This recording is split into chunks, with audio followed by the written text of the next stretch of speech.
to Purdue's #1 sports talk radio show, Sports Night on WCCR, Extreme College Radio.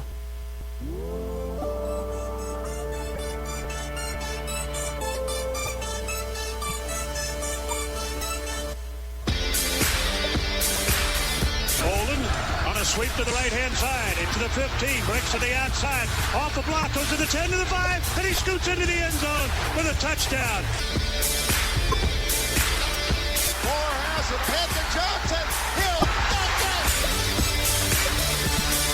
Play action pass, he rolls straight back. They've got a man wide open, it's Ross. He's at the 20, 15, 10, 5, touchdown Boilermakers. Corner Smith shoots another three. Bullseye! It's intercepted. Ricardo Allen, they score. He's at the 30. He's at the 40. One man to beat, it's Robinson. Robinson can't get him. He's at the 30, the 20, 15, 10, 5. Touchdown, Ricardo Allen. Good evening, sports fans, and welcome to Sports Night. I'm Mike Becka. And I'm Steve Pedraza. Mike Tanner is out. He got called into work in Wiley Dining Court. So if you're near Wiley Dining Court until 8:30 until they close, he's cooking the pizzas over there. So we got to fill in. Mike Becka, how you doing, Mike? Pretty good, pretty good. How's everything? How's school? Tell the world what you are majoring in. I'm majoring in air traffic control here at the great Purdue University, and my senior year. Look forward to having some fun this season. All right. Well, again, thanks for filling in for Mike. I know you're going to do a great job. We got a fantastic show lined up for you guys tonight. We're going to let you know what's happening in Purdue Athletics. We'll break down and analyze the Purdue football game against Illinois and preview Purdue's next game at Michigan. Mike and I will look at Week 7 in the NFL in our segment, The Redzone. Finally, we'll talk a little Paint Crew. As Mike is part of the Paint Crew, he is the official team or Paint Crew treasurer for the Paint Crew. So we'll get into the Paint Crew later on in the show. So, Mike, you ready to go? Oh, yeah. All right, let's start off with Back in Black this past week in Boilermaker Athletics. The number 12 Purdue women's volleyball team took on in-state rival IU this past Wednesday and defeated the Hoosiers 3-2. Junior Air Returner posted a career-high 28 kills and added 16 digs for the Boilermakers. Then on Saturday, the ladies took on number 14 Minnesota and defeated the Golden Gophers 3-1, snapping an 11-match losing streak to the Gophers, which dated all the way back to 2005. The Purdue women's volleyball team takes the court again on Friday at Michigan. The Purdue men's and women's cross-country teams had the week off as they're preparing to compete in the Big Ten Championship this weekend in Champaign, Illinois. The Purdue women's soccer team went up to Madison, Wisconsin Friday to take on the Badgers and lost 5-1. Then on Sunday, the Boilers took on Minnesota and defeated the Gophers 2-1. Purdue's Molly Promoto scored the game-winning goal for the Boilermakers. The women's soccer team takes the field again on Friday at Penn State. The Purdue men's golf team shot second-best round in the field last Monday to move up 2 spots in the leaderboard and finish 4th at the Wyndham Memorial Classic. The Boilermakers carded a 7/287 a unit in the final round, surging ahead of Charlotte and host Northwestern to take 4th place. The Boilers finished the 54-hole tournament with a total of 856, which was just plus 16, 9 strokes behind first place Arkansas. The men's golf team hits the links again this weekend at the Bridgestone Golf Collegiate in Greensboro, North Carolina.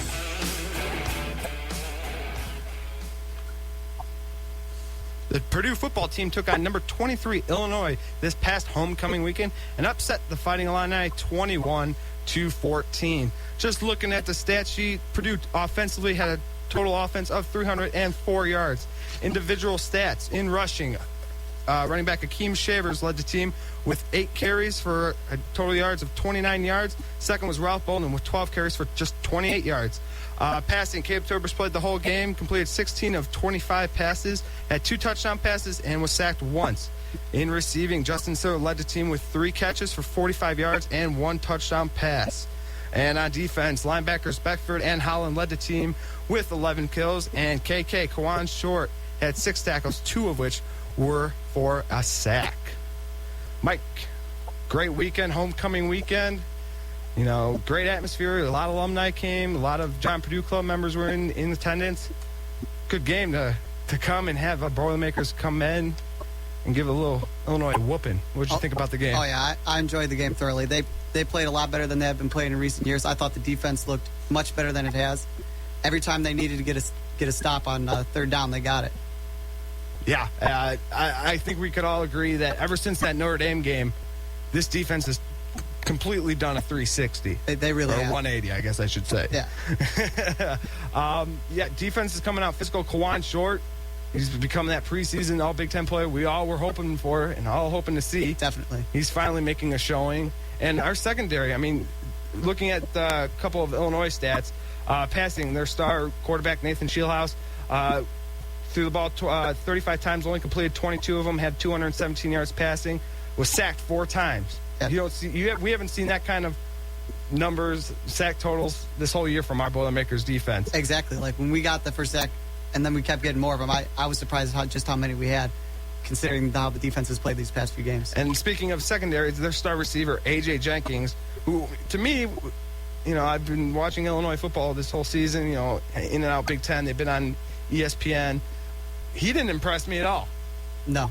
I thought he was going to be one of these big-time receivers. He looked small to me. I don't know what you saw from him, but he only had 8 catches for just 92 yards. Granted, he is their number 1 target. She also likes to throw to him. We all saw that. But our secondary shut him down completely. Overall, defense came to play, and I like the direction this team is going. Offensively, I mean, we came out playing. I mean, I know we started off a little shaky there with the Antavian Edison fumble there, I believe, on our second series, but the team never gave up. That defense stopped them right after they got the ball back. We got it right back. I mean, defense came to play after that fumble, a little momentum shift, and you thought Illinois could maybe spark a little momentum. Defense came in and shut them down. But offensively, I thought we had a good game plan. We stuck with the rushing attack with, Akeem Shavers and Ralph Bolden. I really like what the coaches have done ever since that Notre Dame debacle. Even during the first 3 games, all of the non-conference games where we really didn't see an identity in this offense. And Caleb Turbush played the whole game, no Marv sighting at all. I think you're going to see a lot of that until Turbush really screws up bad, which I don't see it happening. He looked good Saturday. He just manages the game well. He stays in the pocket, stays in the system. What we talked about, after the Notre Dame game, what Danny Hope called Marv saying that he, was playing outside the system. Turbush likes to stay in the system. He's a pocket quarterback most of the time. He likes to stay in there and get, a couple guys. Our receivers are fast. They'll get open eventually. And we got an offensive line that can get open or that can block to, give time for the receivers to get open. Second half, I thought the offense was kind of sitting down on the 21-0 lead we had at halftime. Yeah. I don't know if that was just play calling, being conservative, just trying to sit on it. But I thought we could have done a little more offensively in the second half. But, hey, we came out of Ross State Stadium with a big W, upsetting number 23, Illinois. Exactly. And the penalties, too, another big thing. Another thing, we're staying penalties free. Exactly. We're becoming disciplined. And, I mean, these last 3 weeks, ever since Big Ten play has started, this team has looked totally different than what we saw in non-conference play. I think you would agree with that. I think every Boilermaker fan out there would agree. And it's, it's a good showing. Because right now, to me, we're 2 or 3 plays from being a 5-1 team. Exactly. I feel like we could have won at Penn State. We could have beaten Rice on that last-minute second field goal. Notre Dame game, we let that one go. I think our team was prepared, but it was it was in that moment kind of atmosphere where I don't think the team knew how to adjust to it. Big game. The interception right off the bat. Yeah, and that just hurt. That hurt too. And you know what? Ever since then, this team has just, like I said, done a complete 180. And I like the direction we're going. And you know what? We got to shut. Danny Hope said that at the end of the game, we control our own destiny. Exactly. Because right now we're third in the leaders division. Only Wisconsin lost. But hey, if we beat them, we're in the driver's seat in 2 weeks. That's right. But anyways, all right, week 7 for the Boilermakers is this Saturday. We are facing number 17, the Michigan Wolverines. Game time is set for noon in the Big House. Have you ever been in the Big House? I've not been in the Big House. I have not been to the Big House either, but it looks like an amazing atmosphere. Hey, when you could pack 110,000 plus fans in a football stadium, whew, I would get the chills just being in there. The game will be on ESPN2. Right now, the Michigan Wolverines have a record of 6-1, 2-1 in the Big Ten. Last week they had a bye, and they were coming off that loss to Michigan State. Key players offensively, junior quarterback Denard Robinson passes for 52%, completes 52% of his passes, has thrown for just a little over 1,155 yards. He has 11 touchdown passes and 10 interceptions. Rushing, he also leads the team in rushing, has 112 carries for 716 yards. Kind of like the same story we saw with Illinois in Shieldhouse. Exactly. Dual threat quarterback, likes to run. We know he likes to run. We've seen it before.